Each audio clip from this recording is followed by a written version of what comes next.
Olá, pessoal, sejam bem-vindos a mais essa aula da Escola de Governo. Eu sou a professora Deise Lucidi e nós estamos no curso de Noções Básicas para Gestão e Fiscalização de Contratos.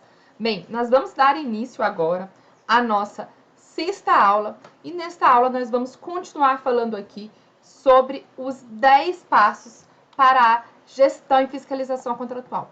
Lembrando aqui dos 5 primeiros passos que nós já vimos na aula anterior.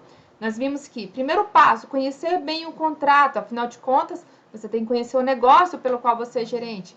Segundo passo, você tem que buscar efetivar a transparência da sua atuação. De que forma? Documentando por escrito tudo, e a gente sugeriu aqui a autuação de um processo no SEI. Terceiro passo, definir um modelo de gestão contratual, ajuste pequenos passos ali, pequenos detalhes sobre como que você vai executar o seu contrato e como que você vai exercer a sua gestão contratual, planejamento da gestão, né? Quarto passo, ver se o contrato possui uma matriz de riscos ou não. Talvez vai ser interessante aí nos objetos mais complexos que você elabore a sua própria matriz de riscos, mas muitos contratos aí com valores mais expressivos e contratos mais vultuosos já vão vir com uma cláusula contratual de alocação de riscos. E aí, como quinto passo, uma reunião de alinhamento com a empresa contratada. Nessa reunião, você vai estar fazendo aí o primeiro ato do protocolo de comunicação com a empresa, em que você vai fazer uma reunião inicial, acordar com elas detalhes ali da execução contratual e informar para ela que todos os comunicados escritos, tudo vai ser por escrito, né? Enfim, agora, chegando aqui ao nosso sexto passo da execução contratual, qual que é o sexto passo que nós vamos trazer para vocês?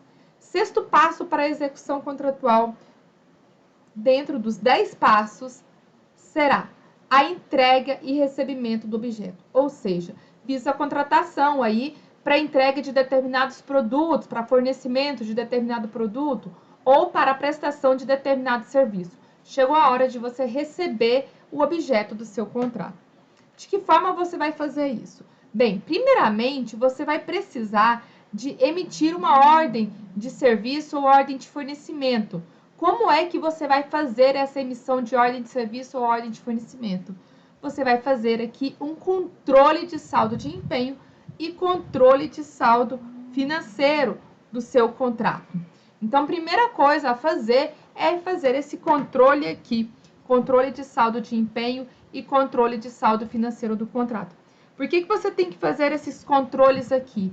Porque você não pode emitir uma ordem de fornecimento ou ordem de serviço e extrapolar o seu saldo aí da nota de empenho e seu saldo do valor contratual. Já nós vamos falar com vocês o que é, como que você faz esse controle financeiro do seu contrato. Bem, verificado que você tem saldo de empenho e tem saldo de contrato, você vai então emitir a ordem de serviço ou a ordem de fornecimento para então você fazer o recebimento do objeto que você contratou, daquele objeto que você tem contratado. Beleza. Como é, Deise, que eu vou fazer então esse recebimento do objeto contratado? Eu trouxe aqui para vocês esse fluxo aqui, que traz, em resumo, como é feito o recebimento dos produtos ou dos serviços. Vejam só. Primeiramente, você vai aqui emitir a ordem de serviço ou de fornecimento. Então, eu tenho aqui ordem de serviço ou fornecimento emitida. A partir de então, vai começar a decorrer o prazo de entrega pela empresa contratada. Se ela entregar no prazo, beleza, segue o fluxo. No entanto, se ela não entregar no prazo, você tem que gerar aí um registro de ocorrências, que já a gente vai dizer como você registra essa ocorrência aqui. Se for possível, se no seu contrato tiver previsibilidade de prorrogar o prazo, você pode conceder um novo prazo e aí volta a contar esse prazo aqui. Agora, se por acaso não for possível prorrogar o prazo de entrega, já houve um descumprimento contratual e aí você vai deixar essa informação lá no seu registro de ocorrência e dar prosseguimento aí, inclusive para a punição dessa empresa contratada. Mas vamos imaginar aqui que a empresa entregou o produto ou o serviço no prazo que estava previsto lá no contrato. Bem, nesse caso, você vai fazer o quê? Você vai fazer a primeira checagem, que é chamada de checagem sumária ou checagem técnica, para então você fizer o primeiro recebimento, que vai ser o recebimento provisório desse produto ou de serviço. E nessa checagem sumária, se você verificar que a entrega não foi total, que a entrega foi parcial, você vai verificar a possibilidade de fazer ou não esse recebimento parcial. Se for possível, segue o bonde para você fazer o recebimento provisório. Se não for possível, o que você vai fazer? Vai gerar aqui o registro de ocorrência. Bem, recebido o produto ou serviço provisoriamente, aí vai ser o momento em que você vai realizar aí a verificação mais esmiuçada, mais detalhada desse produto ou desse serviço entregue, por meio aqui da verificação de conformidade com as cláusulas contratuais. Se estiver tudo conforme, o que você vai fazer? Você vai, então, fazer o recebimento definitivo.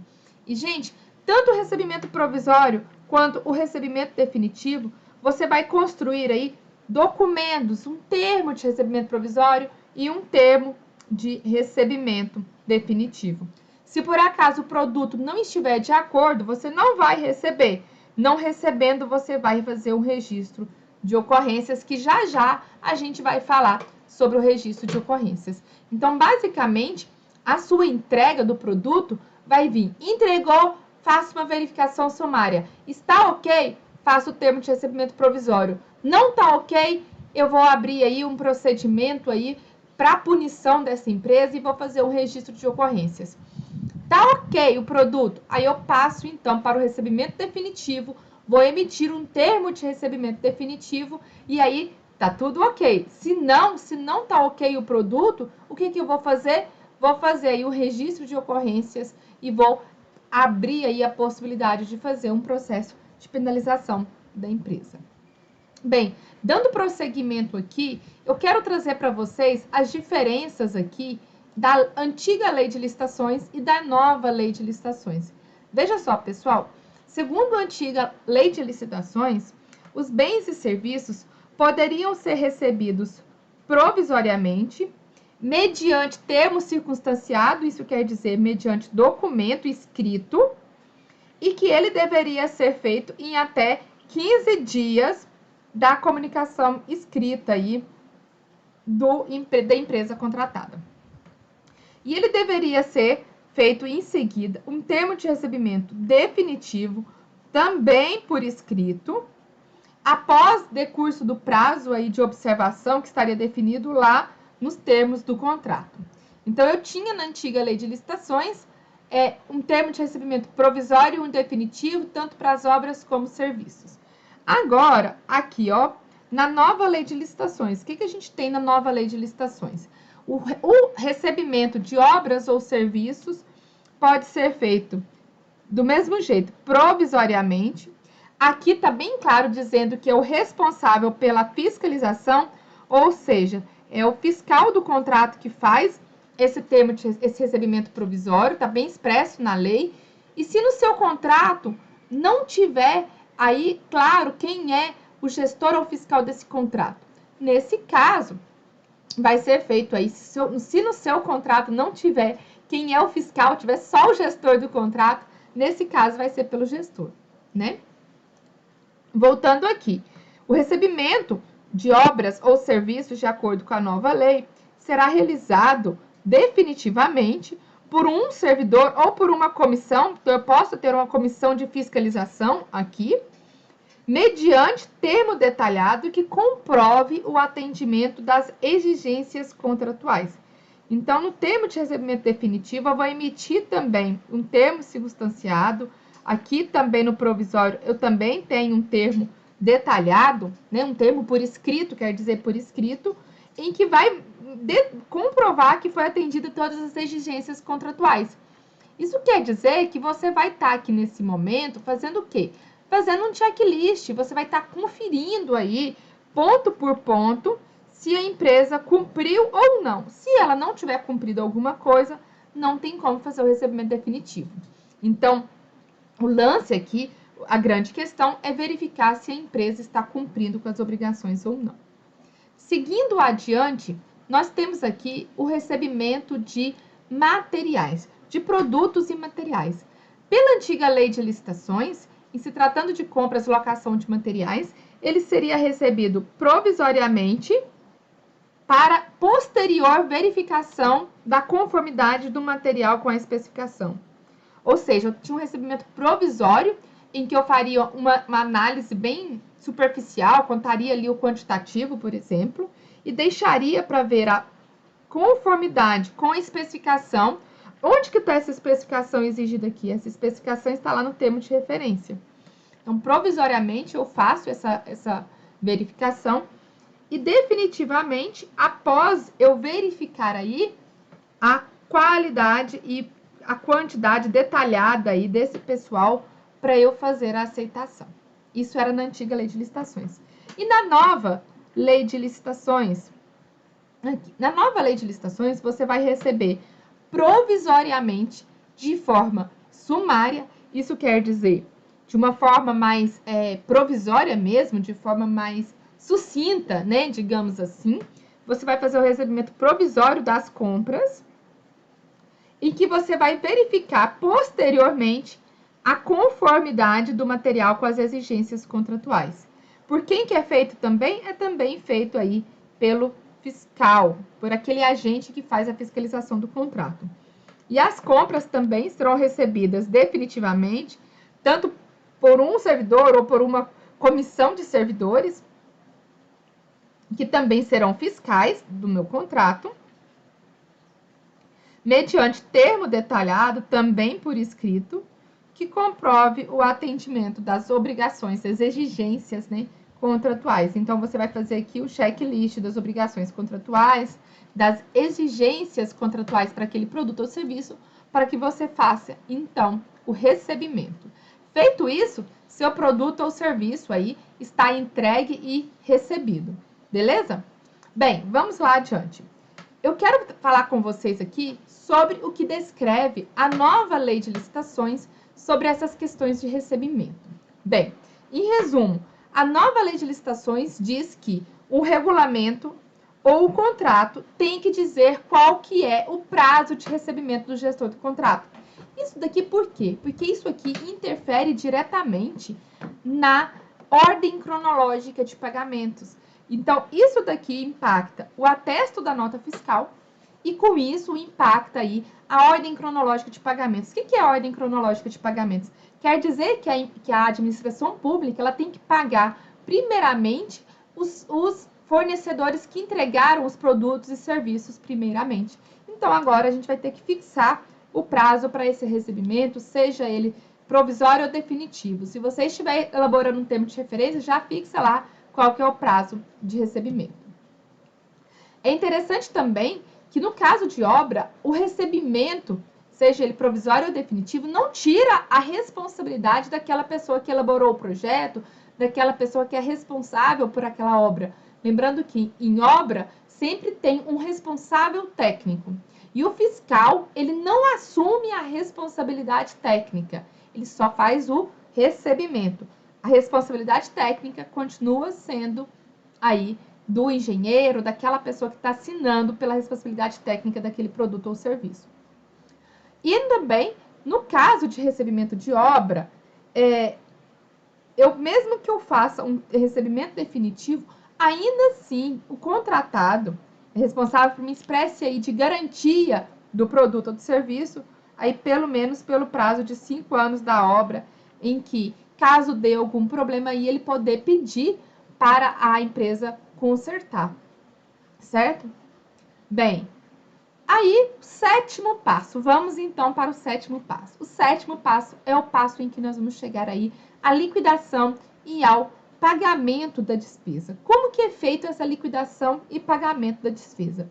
Bem, gente, primeiramente eu emiti ordem de serviço, ordem de fornecimento, depois eu recebi o objeto. Então, aqui eu tenho o objeto meu recebido. Uma vez que eu tenho o objeto recebido, lá definitivamente, eu devo então proceder aqui. Deixa eu apagar aqui, porque ficou escrito em cima, né? Deixa eu apagar aqui. Vai. Deixa eu apagar. Ferramenta aqui. Apagar. Pronto. Então, eu fiz o meu recebimento definitivo do meu objeto. Depois que eu recebo, o que eu tenho que fazer? Eu tenho que liquidar a despesa. Deise, mas liquidação não é o financeiro? Não. Sabe por que liquidação não é o financeiro? Porque liquidar significa apurar o valor exato devido. Vamos imaginar aqui no meu caso que a empresa, eu dei uma ordem de serviço para ela para 10 unidades. Uma ordem de fornecimento para entregar 10 unidades para mim. E a empresa veio e entregou 7. Ela entregou menos do que era a minha ordem de serviço. Então, quando eu estou fazendo a liquidação, eu estou verificando quanto que eu devo para ela. Se eu pedir 10, ela me entregou só 7, quanto que eu devo? Eu devo para ela apenas 7. Aqueles 3 eu não devo, certo? Então, liquidação é a apuração do valor devido. O que acontece hoje na prática, porque a gente ainda não está com o sistema ainda de execução de contratos pronto, hoje na prática, o gestor e o fiscal de contratos fazem isso por meio de processo e o financeiro vem e informa essa liquidação lá no sistema dele, o CIOF ou a AFT, eu não sei qual dos dois sistemas que o financeiro informa, mas quem faz o informa no financeiro é alguém lá do financeiro. No entanto, não é ele que está liquidando a despesa. Quem liquidou a despesa foi o gestor ou fiscal de contratos. Como que ele fez essa liquidação aí? Como que ele faz isso? Ele faz isso por meio do atesto da nota fiscal. E é por meio do atesto da nota fiscal que o gestor ou fiscal de contratos autorizam que o financeiro faça o pagamento. Então, na hora que ele atesta a nota fiscal, ele está autorizando o pagamento e ele está lá declarando que aquele valor que está sendo cobrado na nota fiscal é o valor devido. Mas vamos aqui, Deise, imaginar uma outra situação. Imagine que eu emiti uma ordem de fornecimento de 10 unidades. A empresa somente me entregou 7. Aí, de repente, ela me manda uma nota fiscal cobrando 10. Ela está cobrando 10 unidades. Bem, eu vou atestar por 10 unidades? Não, porque eu sei que o valor devido é o valor de 7 unidades. Mas a empresa está me cobrando 10. O que eu faço? Nesse caso aqui, se eu devo só 7 e ela está me cobrando 10, o que eu vou fazer? Eu vou glosar 3 unidades. Quando você não autoriza a pagar alguma coisa que está sendo cobrada na nota fiscal, você está fazendo uma glosa no pagamento. Ok? Mas se por acaso estiver ok, a empresa veio e cobrou da gente somente 7 unidades, não cobrou 10, ou cobrou apenas 7, ou seja, o tanto que é devido, eu vou atestar a nota fiscal e mandar pagar. Se por acaso ele me cobrar mais do que é devido, eu vou glosar 7 e vou atestar quanto? Vou glosar 10, vou glosar 3 e vou atestar quanto? Eu vou atestar apenas o valor devido, que são as 7 unidades. Beleza? Vamos adiante? 8º passo da execução contratual. Qual que é o nosso 8º passo aí para aí você como gestor fiscal de contratos? 8º passo é o registro de ocorrências. Gente, esse daqui eu acho que é o mais importante. Eu já vim falando para vocês aqui desde a aula passada sobre a importância que é manter o registro de ocorrências. O que é, gente, o registro de ocorrências? O registro de ocorrências nada mais é que o registro em um documento.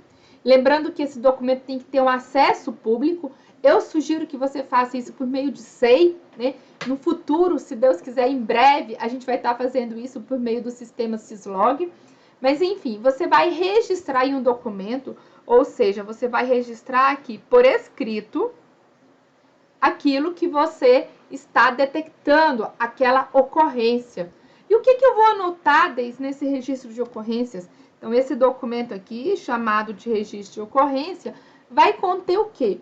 Vai conter as ocorrências daquele contrato. O que é ocorrência? São os acontecimentos, os fatos que aconteceram nesse contrato.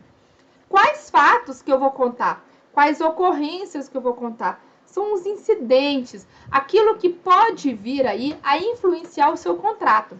Geralmente vai ser fato negativo, vai ser fato aí que pode prejudicar a execução do contrato. Mas raras as vezes aí você vai contar fatos positivos que merecem registro. Aquele fato positivo de dia a dia que não merece registro não precisa não. Mas eventualmente um fato positivo que merece registro você vai colocar. Mas em geral você vai colocar aqueles fatos negativos que podem atrapalhar a execução do contrato ou até mesmo impedir a execução do contrato ou chegar aí à conclusão de que é um total descumprimento do contrato. Isso daí você vai registrar. Bem, e esse registro, ele vai conter o relato do que aconteceu, mais as provas das providências que você tomar. Então, você vai contar qual foi a ocorrência, qual foi o acontecimento que contou, e você vai contar também quais as providências que você tomou, e você não vai apenas contar, você vai anexar ali todos os documentos que comprovam que você tomou providências. Bem, o que mais que eu posso fazer aí dentro dessa esfera do registro de ocorrências? Se você estiver diante de um problema, de uma situação que você não sabe como resolver, você não tem condições de tomar providências porque você não sabe como agir, o que você vai fazer? Você vai fazer uma consulta aí à procuradoria jurídica aí, setorial no seu órgão. Se for necessário, o seu procurador vai encaminhar, inclusive, para a Procuradoria-Geral do Estado. Bem, é importante, gente, que todas as vezes que vocês se depararem com um problema sério no seu contrato, você dê ciência ao seu superior hierárquico. Vocês lembram dessa obrigação que a gente falou quando nós estávamos falando da atribuição do gestor e do fiscal de contratos? É isso aqui. Quando o problema foi um problema que foge da sua alçada, que você não sabe como agir, você vai dar ciência ao seu superior hierárquico. E por fim, no seu registro de ocorrências, você vai informar o seu resultado. E aí, o problema foi resolvido ou não? Como que ficou afinal essa situação? Isso é um registro de ocorrências. Mas aí, eu quero mostrar, deixa eu voltar aqui, eu quero mostrar para vocês aqui um modelo de registro de ocorrências. Olha, eu abri aqui um documento nosso no Word, que inclusive vai estar lá no seu contrato, vai estar apontado lá como no seu contrato, não, no seu ambiente virtual de aprendizagem lá, eu vou colocar aqui um modelo de registro de ocorrências para que você possa adotar no seu dia a dia. Veja só, nesse registro de ocorrências aqui, eu trouxe um cabeçalho aqui, que são as informações básicas do seu contrato, número do contrato, empresa contratada, objeto, quem que é o preposto e qual que é o mês ou ano dessa ocorrência. Você pode, inclusive, gente, numerar a sua ocorrência. Então, exemplo aqui, ocorrência número 001 de 2022, né? E aí, esse aqui vai ser um documento, você pode gerar esse documento, inclusive lá no SEI, lá no seu processo de gestão e fiscalização de contratos, você pode ir lá e gerar um documento no SEI de registro de ocorrências. O que vai contar nesse registro de ocorrências? Primeiramente, você vai relatar a forma como esse serviço vem sido prestado, de acordo com o contrato e de acordo com cada problema que você detectar. Ou seja, aqui nesse primeiro campo aqui, você vai contar qual foi o problema que você identificou na execução desse contrato. Depois, outra informação que você vai trazer aqui para o seu contrato vai ser as providências que você tomou ou os documentos que você expediu. Ou seja, você vai relatar aqui o que foi que você fez diante daquela situação, diante daquele problema. Quais documentos que você emitiu. Interessante, gente, muito importante, que você anexe aí as cópias desse documento. Se você diz que você mandou um e-mail para a empresa contratada, você vai relacionar aqui esse e-mail. Se você diz que você mandou uma carta, um ofício, você vai anexar esse documento ou citar este documento aqui. E por fim, você vai relatar quais foram os resultados deste problema, dessa situação. Os problemas, se você está relatando um problema, foi resolvido ou não? E qual foi a consequência que teve? Qual foi o encaminhamento que você tomou diante dessa situação? Veja só, aqui em cima você está relatando qual que é o fato, qual que é o problema. Aqui você está dizendo qual foi a providência que você tomou diante daquele problema. E aqui você está dizendo aí qual foi a conclusão, qual foi o resultado e, afinal de contas, como que ficou essa situação. Certinho, gente? Assim, você vai estar aí fazendo perfeitamente aí o registro de ocorrências. Você pode fazer ele no Word, mas eu prefiro fazer no SEI, né? Eu trouxe aqui o modelo para vocês poderem copiar, poderem colar, mas lá no SEI você pode gerar esse documento no seu processo de gestão e fiscalização de contratos. Então, vamos lá agora para o nosso 7º passo. Qual que é o 7º passo que você vai tomar na execução contratual? O 7º passo é o controle de prazos e o controle financeiro do contrato.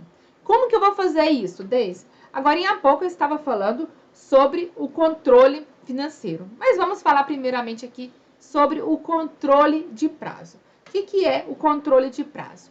Gente, todo contrato ele contém 2 prazos.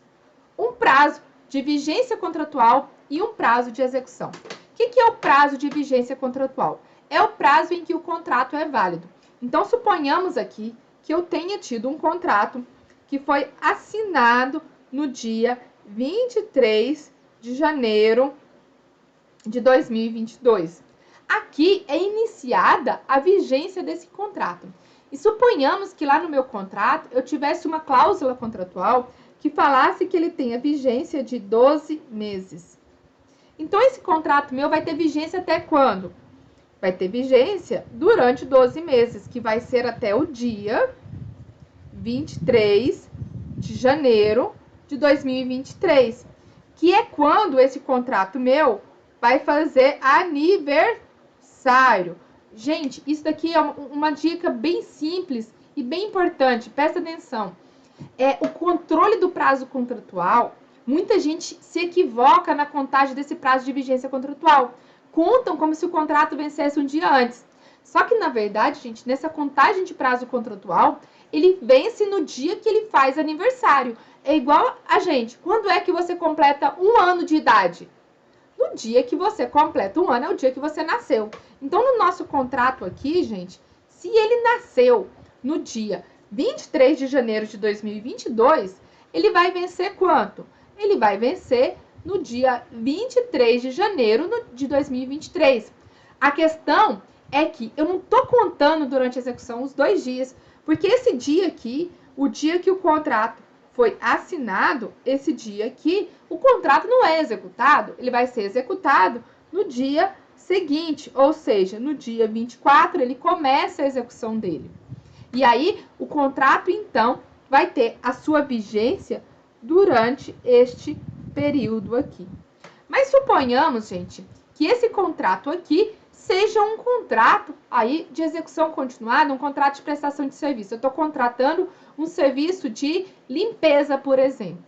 No serviço de limpeza, o prazo de execução coincidirá com o prazo de vigência do contratual. O prazo será igual. Então, durante o prazo de vigência contratual, será o prazo em que a empresa vai estar prestando o serviço de limpeza aí no seu prédio. No entanto, tem contratos que são diferenciados. Tem contratos que são diferentes. Como que são esses contratos? São os contratos que nós falamos, os contratos por escopo. Esses contratos por escopo são contratos em que eu tenho aqui a data de assinatura dele, vamos imaginar aqui no dia 23 de janeiro. E eu tenho aqui a data em que ele vai vencer. Suponhamos que esse contrato também tenha vigência de 12 meses, vai vencer no dia 23 de janeiro também. Em alguns contratos, que são os contratos por escopo, eu vou ter um prazo de execução diferente do prazo de vigência contratual. Como, por exemplo, o caso de uma obra. Eu tenho uma obra, fiz aí uma empreitada para uma empresa construir um prédio para mim. O contrato foi assinado dia 23 de janeiro. Só que aí a empresa tem um prazo para começar a obra. Vamos imaginar que eu tenho um contrato aqui com a vigência de 12 meses, mas a empresa tem um prazo de 8 meses para fazer a obra. Então, ele vai ter um prazo aqui para iniciar a obra e vai ter um prazo aqui para ele terminar a obra. Sei lá, o prazo de execução do meu contrato é de 8 meses. Então, esse período aqui, ó, esse período aqui é o período de execução do objeto do meu contrato. Nos contratos de escopo, eles são diferentes do prazo de vigência contratual, entendeu? Nos serviços de prestação continuada ou parcelados aí, eu vou ter um contrato em que o prazo de vigência do contrato vai coincidir com o prazo de execução do contrato.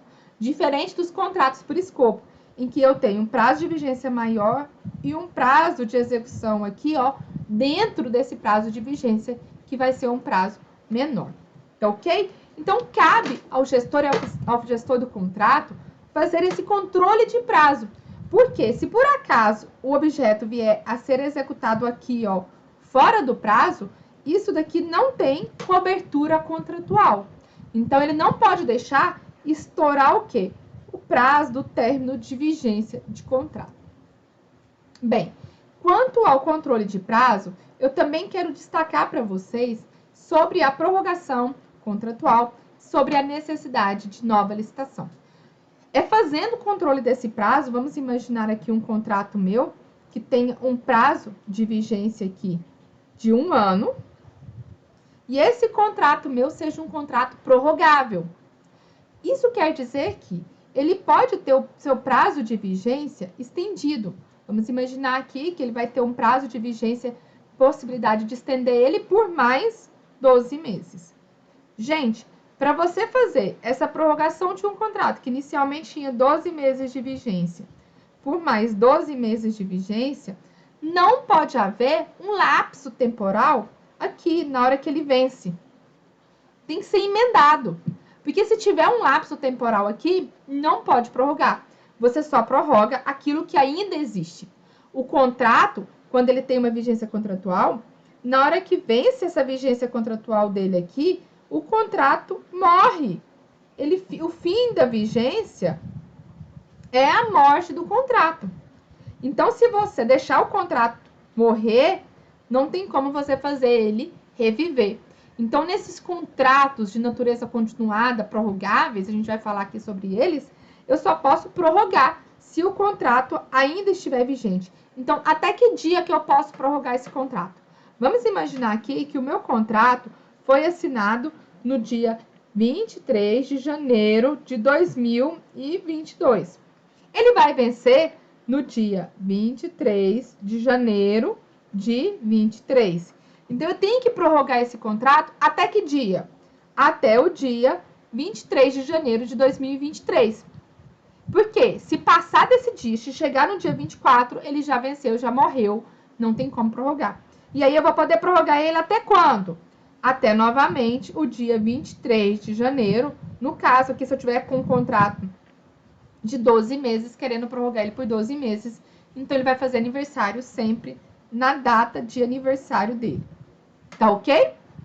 Bem, alguns casos vai chegar aí a possibilidade em que vai vir aí a hipótese em que não é possível fazer a prorrogação contratual.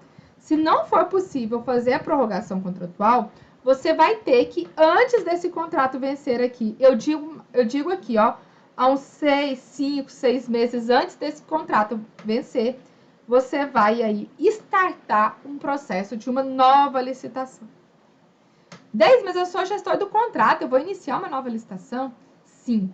Pelo menos você vai dar aí ciência ao seu superior hierárquico e dizer para ele aí, perguntar para ele aí, olha, você quer que eu... superior, tá tudo errado aqui, né? Escrito superior. Você vai dar ciência ao seu superior hierárquico para que aí seja dado início ao novo processo de licitação. Só que se você ficar caladinho, esperar chegar o último dia e o contrato vencer aqui, sem ter feito aí a nova licitação, vai ficar um buraco aqui logo depois e você vai ser responsabilizado por isso. Então, é obrigação do gestor de contratos aí proceder à prorrogação contratual ou à nova licitação. Hoje, a lei goiana fala que a prorrogação contratual tem que ser iniciada 60 dias antes do contrato vencer e uma nova licitação tem que ser feita 120 dias antes da licitação vencer. É o que está descrito na lei. Passou disso, você já estourou o prazo. O que a DEISE recomenda? A DEISE recomenda que você faça isso tudo com 150 ou 180 dias de antecedência. Por que, Deise, tanto prazo? Gente, para os dois casos ainda por cima, não é só para um, não. Por que eu sugiro que você comece aí com 5 ou 6 meses de antecedência? Por que eu falo isso? Porque, gente, o processo é muito demorado. Você nunca sabe o que pode acontecer adiante. Então, antecipadamente, venha e faça esse controle e faça aí essa modificação do seu contrato para a prorrogação, starte aí a prorrogação do seu contrato ou inicie um novo processo de licitação. E eu acho que mesmo quando é o caso de prorrogação contratual, você tem que fazer isso com antecedência, porque vai que não dá certo a prorrogação e você tem que fazer uma nova licitação. Aí o seu prazo fica curto para uma nova licitação. Então, eu recomendo que você faça isso o quanto antes possível. Gente, mas também é interessante eu trazer para vocês um detalhe, que é um detalhe da nova lei de licitações sobre a questão do prazo. Gente, segundo a nova lei de licitações, os contratos agora, eles podem ter uma vigência maior que 12 meses. Lá pela antiga lei de licitações, o prazo de vigência de contrato poderia ser até 12 meses. Agora, na nova lei de licitações, este contrato pode ter de 5 anos e se ele for prorrogável por mais 5 anos, aliás, por mais vários outros anos, até 5 anos, prorrogando ele até ele chegar a 10 anos. Eu posso ter um contrato aí com a vigência inicial de até 5 anos, sendo prorrogado até 10 anos. Na nossa próxima aula, quando a gente vai falando sobre a prorrogação contratual, eu vou falar mais sobre isso.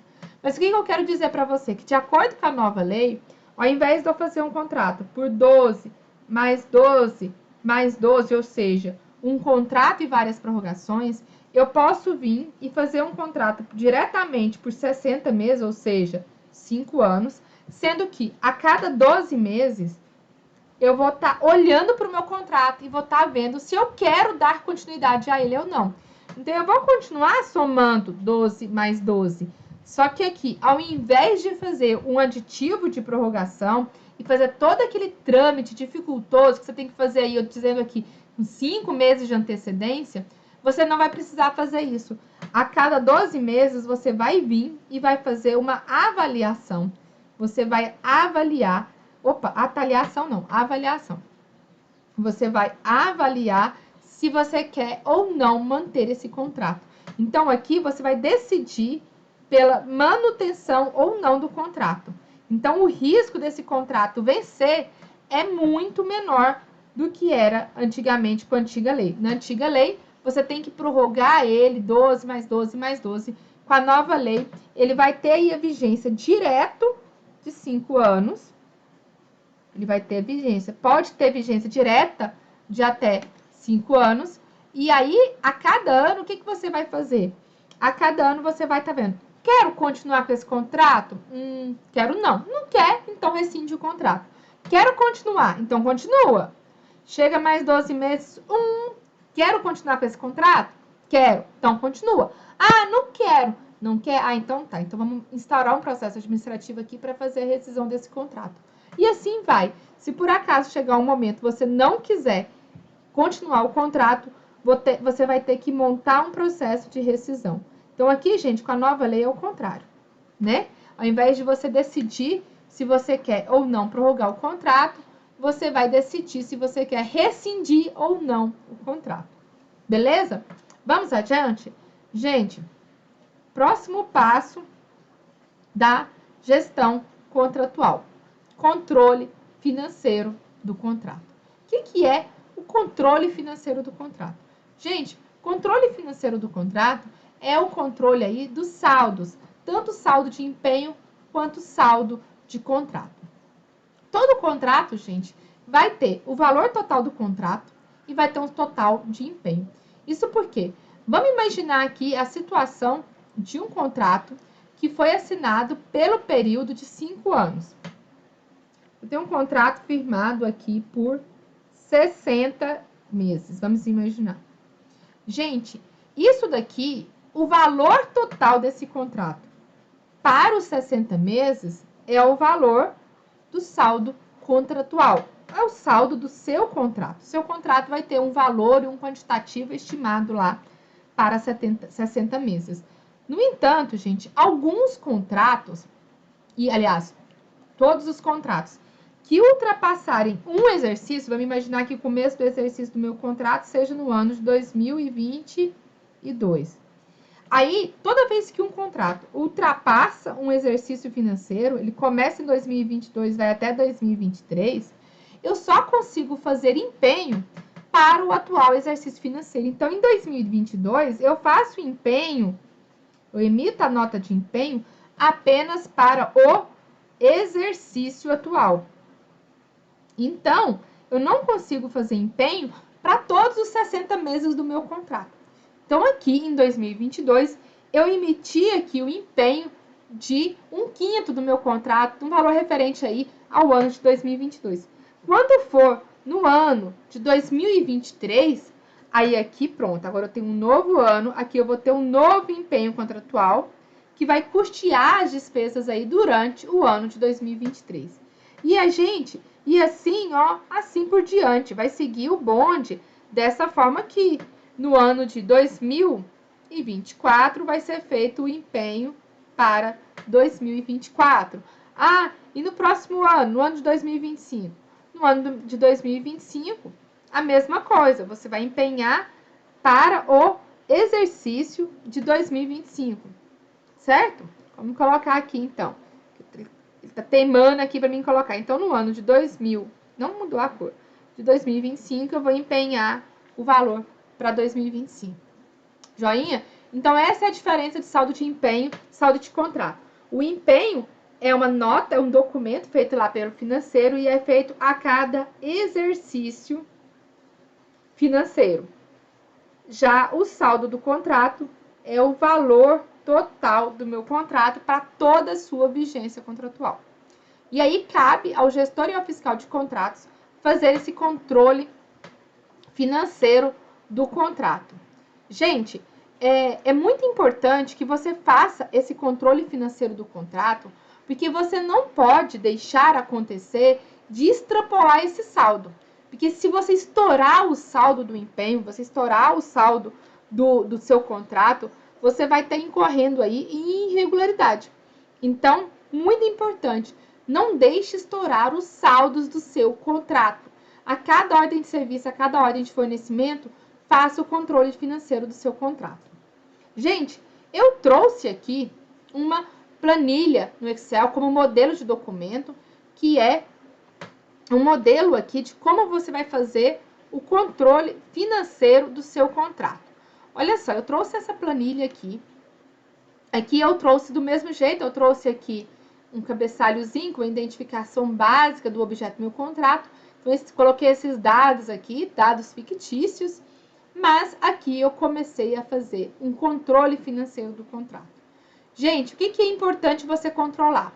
Você controlar o valor do seu contrato, qual que é o valor do seu contrato, especificamente aí, qual que é o valor total desse contrato durante toda a sua vigência, e se por acaso esse contrato for aditivado, você controlar também aqui os saldos dos seus aditivos contratuais e somando aqui e fazendo o controle financeiro do seu contrato.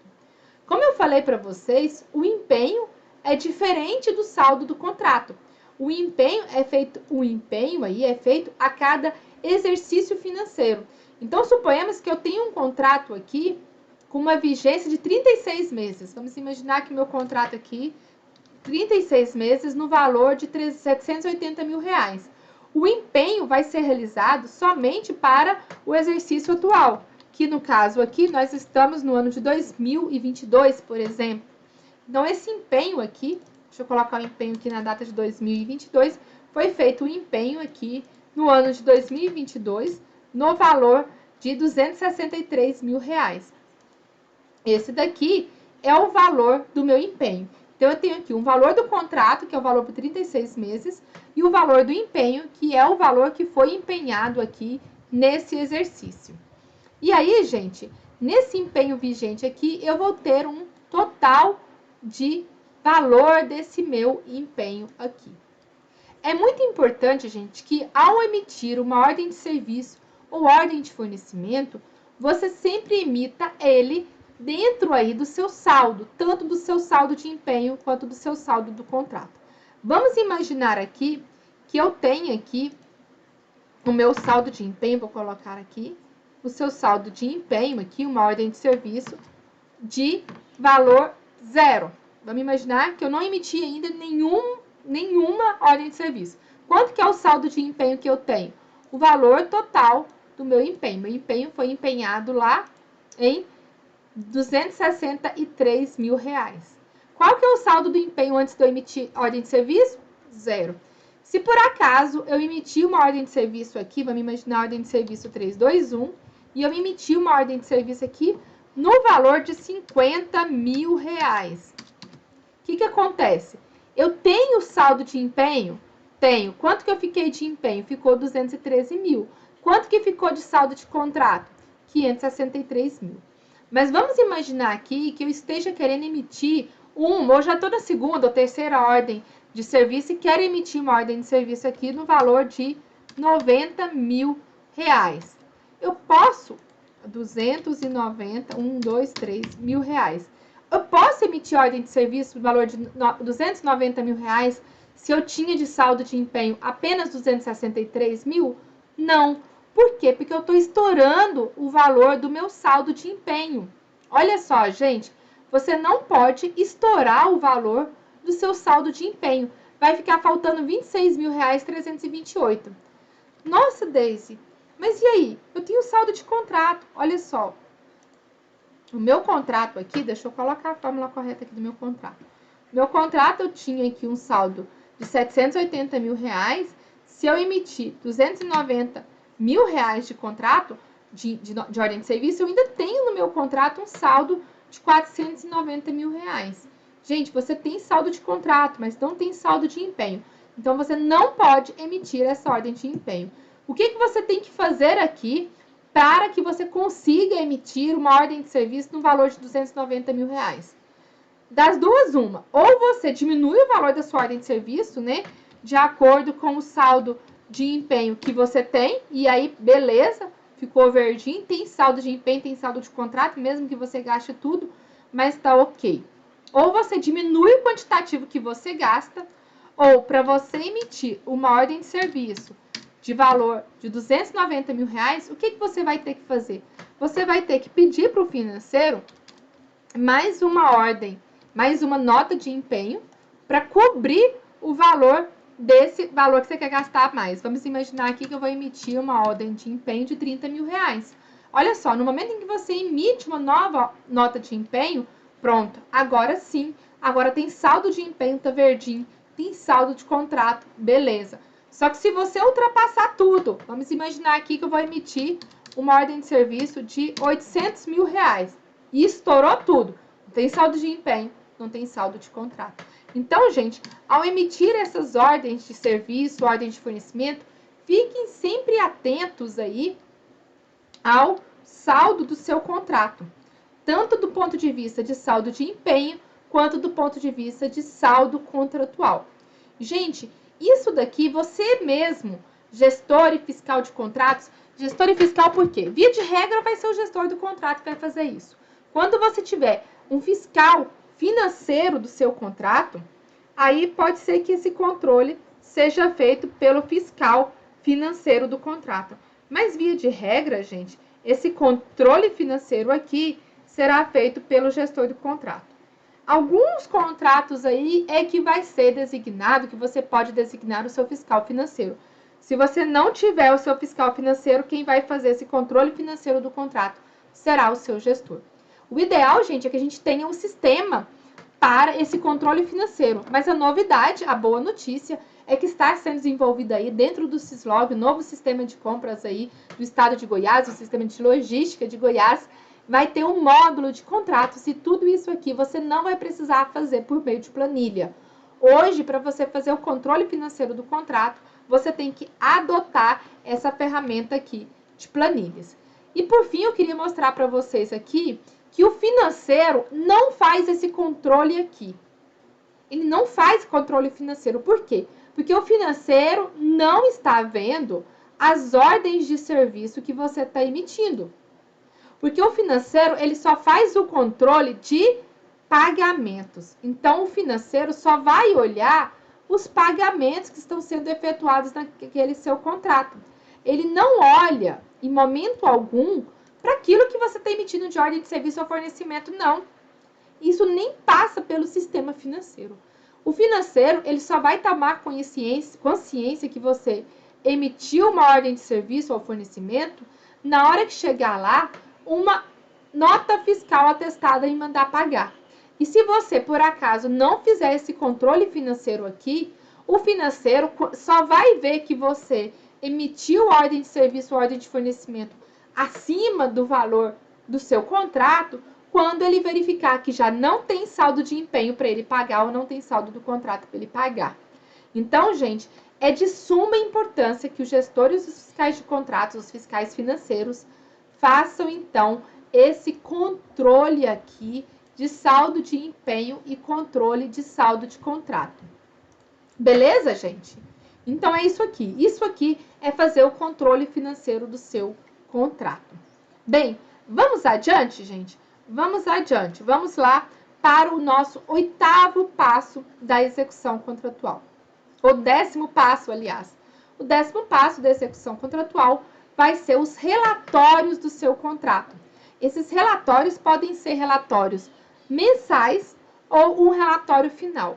Qual que é o nosso intuito de fazer esses relatórios? O intuito é você avaliar como que está esse contrato aqui e você fazer um monitoramento constante desse processo. O que que você vai avaliar no relatório mensal? Você vai avaliar se o contrato está sendo executado de forma satisfatória, se a execução do contrato pela empresa contratada está sendo satisfatória. Você vai mostrar ali, fazer o monitoramento do prazo do seu contrato, do prazo de vigência do contrato e também financeiro do seu contrato.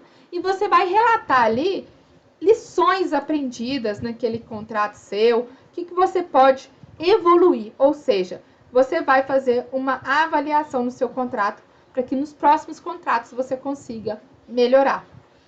Bem, gente, hoje nós vamos ficar por aqui. Essa aula foi uma aula maiorzinha, porque aqui é o conteúdo mais denso do nosso curso. Os demais cursos, as demais aulas nossas serão mais resumidas. Eu queria agradecer a todos vocês pela participação na aula. Espero que tenha sido claro. Até a nossa próxima aula. Na próxima aula nós vamos falar sobre o papel do gestor e do fiscal de contratos nas modificações contratuais. Até lá. Um abraço, pessoal!